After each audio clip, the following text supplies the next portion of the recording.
आज दिनांक 2 फेब्रुवारी. आजच्या प्रवचनाचा विषय नामाने सद्बुद्धी उत्पन्न होते. कौरवांनी पांडवांना निदान 5 गावे तरी द्यावीत, म्हणजे युद्धाचा प्रसंग टळेल. म्हणून भगवान श्रीकृष्ण स्वतः दुर्योधनाकडे शिष्टाई करण्याकरिता गेले.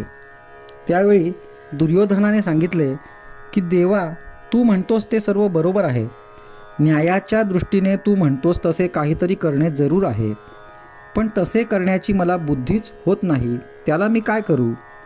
तू सर्व सत्ताधीश आहेस, तर मग माझी बुद्धीच पालट, म्हणजे सर्वच प्रश्न एकदम मिटेल. परंतु तसे काही न होता पुढे युद्ध झाले हे प्रसिद्धच आहे. तीच स्थिती रावणाच्या बाबतीतही दिसते. म्हणून सगुणरूपी अवताराने वासना किंवा बुद्धी पालटण्याचे कार्य होऊ शकत नाही असे दिसते. सद्बुद्धी उत्पन्न करण्याचे सामर्थ्य फक्त भगवंताच्या नामातच आहे. म्हणूनच त्रिकाला बाधित असणाऱ्या नामावताराची आता जरुरी आहे. नाम म्हणजे भगवंतच आहे. ते नाम अनन्य होऊन आपण घेऊया. एका माणसाची प्रकृती बरी होती, पण त्याच्या पायामध्ये काहीतरी दोष उत्पन्न झाला. डॉक्टर म्हणाला की जीव वाचवायचा असेल, बाकीचे सर्व शरीर टिकवायचे असेल तर पाय कापायला हवा. आता नुसता प्राण आहे, पण हात हलत नाही, पाय हलत नाही, डोळ्यांनी दिसत नाही, कानांनी ऐकू येत नाही, पण प्राण आहे तर उपयोग नाही.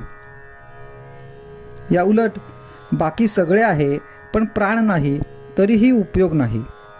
प्राण आहे पण बाकीच्या गोष्टींपैकी एखादी नसली तर चालू शकेल. समजा कानाने ऐकू येत नाही, नाही तर नाही, कुठे बिघडले? उपासना अनुसंधान हे प्राणासारखे समजावे. बाकी व्याप आहे तो शरीराच्या इंद्रियांप्रमाणे समजावा.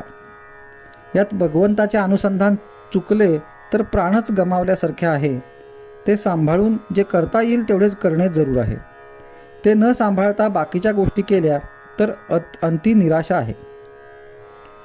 आमच्या मनासारख्या गोष्टी होत नाहीत म्हणून आम्ही दुःखी आहोत असे म्हणण्यापेक्षा ती गोष्ट आमच्या मनात आहे हेच दुःख मूळ आहे. अमकी गोष्ट सुखदायक आहे ही जी कल्पना आहे तीच दुःख मूळ आहे. ते समजून आपण वागले पाहिजे. मांजर उंदराशी खेळते, ते त्याला धरील, परत सोडील, पुन्हा धरील, पुन्हा सोडील, पण शेवटी प्राण घेईलच त्याचा. तसे काळ आपल्याशी करतो आहे. आशेत गुंतवून ठेवील, पुढे जाईल. आपण पहिल्यापासूनच हे ओळखून राहावे की असे गुंतून राहण्यात काही फायदा नाही आणि अनुसंधान ठेवले तरच मनुष्याचे कल्याण होईल. नाहीतर फार कठीण आहे. मी म्हणणारे, दुसऱ्याला ज्ञान सांगणारे, विद्वान, शास्त्री, पंडित सर्व खरे भ्रमातच आहेत. म्हणून म्हणतो, एक करा. अनुसंधान टिकवून जेवढे करता येईल तेवढेच करा.